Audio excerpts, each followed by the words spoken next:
ಏನು, ಈ ಗಂಡು ಸಮುದ್ರ ಮೀನು ಜನ್ಮ ನೀಡುತ್ತಾ?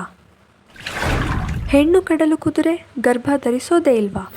ಸ್ನೇಹಿತರೆ, ನಿಮಗೆಲ್ಲ ನನ್ನ ನಮಸ್ಕಾರ. ನೀವು ಇತ್ತೀಚೆಗೆ ನ್ಯೂಸ್ ಪೇಪರ್ಗಳಲ್ಲಿ ಟ್ರೆಂಡಿಂಗ್ ವಿಡಿಯೋಸ್ಗಳಲ್ಲಿ ಈ ವಿಷಯದ ಬಗ್ಗೆ ಕೇಳಿರಬಹುದು. ಗಂಡು ಸಮುದ್ರ ಮೀನು ಅಂದರೆ ಮೇಲ್ ಸೀ ಹಾರ್ಸ್ಗಳು ತಮ್ಮ ಮರಿಗಳಿಗೆ ಜನ್ಮ ನೀಡುತ್ತವೆ ಅಂತ.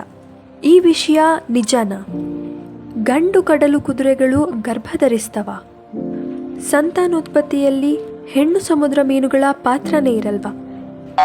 ಹಾಗಾದರೆ ಬನ್ನಿ ಸ್ನೇಹಿತರೆ, ಈ ಎಲ್ಲ ವಿಷಯಗಳ ಬಗ್ಗೆ ತಿಳ್ಕೊಳ್ಳೋಣ. ಕಡಲು ಕುದುರೆಗಳು ಬಹಳ ವಿಶಿಷ್ಟವಾದ ಪ್ರಾಣಿ. ಯಾಕೆ ಅಂತ ಮುಂದೆ ನಿಮಗೆ ಗೊತ್ತಾಗತ್ತೆ. ಅಸಲಿಗೆ ಕಡಲು ಕುದುರೆಗಳು ಅನಿಮೇಲಿಯಾ ಅನ್ನೋ ಕಿಂಗ್ಡಮ್ಗೆ ಸೇರಿದ್ದಾಗಿವೆ. ಅಂದರೆ ಈ ವರ್ಗೀಕರಣವು ಹೆಟಿರೋಟ್ರೋಫಿಕ್ ಅಂದರೆ ಆಹಾರಕ್ಕಾಗಿ ಇತರ ಜೀವಿಗಳನ್ನು ಅವಲಂಬಿಸಿರುತ್ತವೆ ಹಾಗೂ ಬಹುಕೋಶೀಯ ಜೀವಿಗಳಾಗಿರುತ್ತವೆ. ಇದರ ಫೈಲಮ್ ಬಂದು ಕಾರ್ಡಾಟಾ ಅಂದರೆ ನೋಟೋಕಾರ್ಡ್, ಬೆನ್ನು ಮೂಳೆಗಳನ್ನು ಒಳಗೊಂಡಿರುತ್ತೆ. ಇದರ ಅಡಿಯಲ್ಲಿ ಬರುವಂತಹ ಮೀನುಗಳ ವರ್ಗಕ್ಕೆ ಸೇರಿದ್ದಾಗಿರುವಂತಹ ಈ ಕಡಲ ಮೀನುಗಳು ಸಿಗ್ನಾಂಥಿಫಾರ್ಮ್ ಅನ್ನೋ ಆರ್ಡರ್ಗೆ ಸೇರಿದ್ದು. ಈ ಆರ್ಡರ್ ಉದ್ದವಾದ ಎಲುಬಿನ ದೇಹಗಳನ್ನು ಹೊಂದಿರುವ ಮೀನುಗಳನ್ನು ಒಳಗೊಂಡಿರುತ್ತವೆ. ಈಗ ಕಡಲ ಕುದುರೆಗಳ ದೈಹಿಕ ರಚನೆಯನ್ನ ನೋಡೋದಾದ್ರೆ, ಹೆಣ್ಣು ಮೀನು ಹಾಗೆ ಗಂಡು ಮೀನಿನ ರೀಪ್ರೊಡಕ್ಟಿವ್ ರೋಲ್ಸ್ ಬೇರೆ ಬೇರೆ ರೀತಿ ಇರುತ್ತೆ. ತಮ್ಮ ತಮ್ಮ ರೀಪ್ರೊಡಕ್ಟಿವ್ ರೋಲ್ಸ್ಗಳಿಗೆ ತಕ್ಕ ಹಾಗೆ ತಮ್ಮ ತಮ್ಮ ಅಂಗಗಳ ರಚನೆಯೂ ಸಹ ಬೇರೆ ಬೇರೆ ರೀತಿ ಇರುತ್ತೆ. ನೀವು ಈ ಪಿಕ್ಚರ್ಗಳಲ್ಲಿ ಗಮನಿಸ್ತಿರೋ ಹಾಗೆ ಹೆಣ್ಣು ಮೀನುಗಳಿಗೆ ಓವಿಪಾಸಿಟರ್ ಅನ್ನುವಂತಹ ಒಂದು ವಿಶೇಷವಾದ ಅಂಗ ಇರುತ್ತೆ. ಇದು ಒಂದು ಸಣ್ಣ ಟ್ಯೂಬ್ನ ಆಕಾರದಲ್ಲಿ ಇರುತ್ತೆ. ಹಾಗೆಯೇ ಗಂಡು ಮೀನಿನಲ್ಲಿ ತಮ್ಮ ಹೊಟ್ಟೆಯ ಮೇಲ್ಮೈ ಭಾಗದಲ್ಲಿ ಬ್ರೂಡ್ ಪೌಚ್ ಅನ್ನುವಂತಹ ವಿಶಿಷ್ಟ ಚೀಲ ಇರುತ್ತೆ.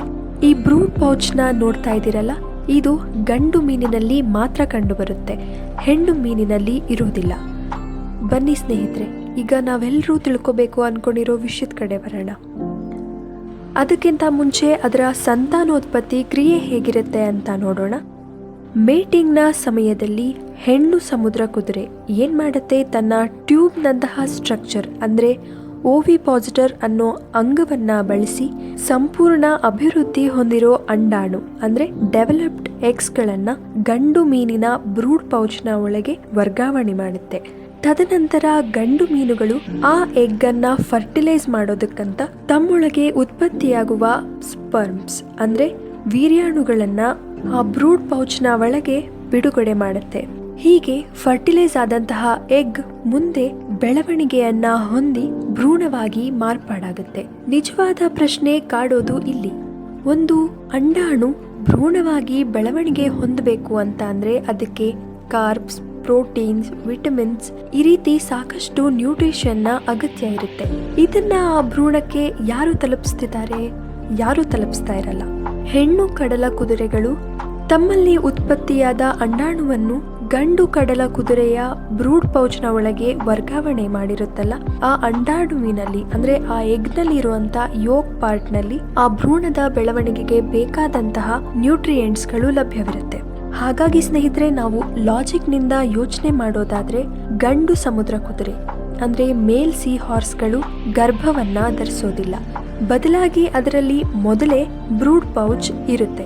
ಇದರ ಸಹಾಯದಿಂದ ಆ ಭ್ರೂಣ ಸುರಕ್ಷಿತವಾಗಿ ಬೆಳೆಯುತ್ತೆ. ನಂತರ ಸಂಪೂರ್ಣವಾಗಿ ಭ್ರೂಣ ಬೆಳೆದು ಜೀವಿಗಳಾದಾಗ ಆ ಬ್ರೂಡ್ ಪೌಚ್ನಿಂದ ಹೊರಬರ್ತವೆ. ಈ ರೀತಿ ಬೆಳೆದ ಜೀವಿಗಳನ್ನ ಗಂಡು ಕಡಲ ಕುದುರೆಗಳು ತನ್ನ ಚೀಲದಿಂದ ಆಚೆ ಹಾಕತ್ತಲ್ಲ, ಅದು ನೋಡೋದಕ್ಕೆ ಗಂಡು ಕುದುರೆನೇ ಜನ್ಮ ಕೊಡ್ತಿದೆ ಅನ್ನೋ ರೀತಿ ನಮಗೆ ಕಾಣಿಸುತ್ತೆ ಅಷ್ಟೇ. ಇದನ್ನ ತಪ್ಪಾಗಿ ತಿಳ್ಕೊಂಡು ಗಂಡು ಕಡಲ ಕುದುರೆನೇ ಜನ್ಮ ನೀಡ್ತಿದೆ ಅನ್ಕೊಳ್ಳೋದು ತಪ್ಪು. ನನ್ನ ಪ್ರಕಾರ ಹೇಳೋದಾದ್ರೆ ಪೇರೆಂಟಲ್ ಕೇರ್ ಅನ್ನೋದು ಗಂಡು ಸಮುದ್ರ ಕುದುರೆಗಳಲ್ಲಿ ಡಾಮಿನೆಂಟ್ ಆಗಿದೆ ಅಂತ ಹೇಳ್ಬೋದು. ಇದರಿಂದ ಏನರ್ಥ ಆಗುತ್ತೆ ಅಂತ ಹೇಳಿದ್ರೆ, ಒಂದು ಅಂಡಾಣು ಬೆಳೆದು ಜೀವಿಯಾಗಿ ಮಾರ್ಪಾಡಾಗುತ್ತೆ ಅಂತ ಹೇಳಿದ್ರೆ ಅದರಲ್ಲಿ ಗಂಡು ಹಾಗೂ ಹೆಣ್ಣು ಕಡಲ ಕುದುರೆಗಳ ಪಾತ್ರಗಳು ಸಮನಾಗಿದೆ ಅಂತ ಹೇಳ್ಬೋದು. ಆದ್ರೆ ಬೆಳವಣಿಗೆಯ ಹಂತದಲ್ಲಿ ಮಾತ್ರ ಗಂಡು ಕಡಲು ಕುದುರೆಗಳು ಹೆಚ್ಚು ಕಾಂಟ್ರಿಬ್ಯೂಟ್ ಮಾಡ್ತವೆ ಅಂತ ಹೇಳ್ಬೋದು. ಇದು ನಿಸರ್ಗ ನಮ್ಮ ಊಹೆಗೂ ಮೀರಿತ್ತು. ಈ ವಿಷಯದ ಬಗ್ಗೆ ನಿಮಗೆಲ್ಲ ಕ್ಲಾರಿಟಿ ಸಿಕ್ತು ಅಂತ ಭಾವಿಸ್ತಾ ಇಲ್ಲಿಗೆ ಈ ವಿಡಿಯೋವನ್ನ ಮುಗಿಸೋಣ. ಎಲ್ರಿಗೂ ನಮಸ್ಕಾರ. ಈ ವಿಡಿಯೋ ನಿಮಗೆಲ್ಲ ಇಷ್ಟ ಆಗಿದ್ರೆ ಲೈಕ್ ಕೊಡೋದನ್ನು ಮಾತ್ರ ಮರಿಬೇಡಿ.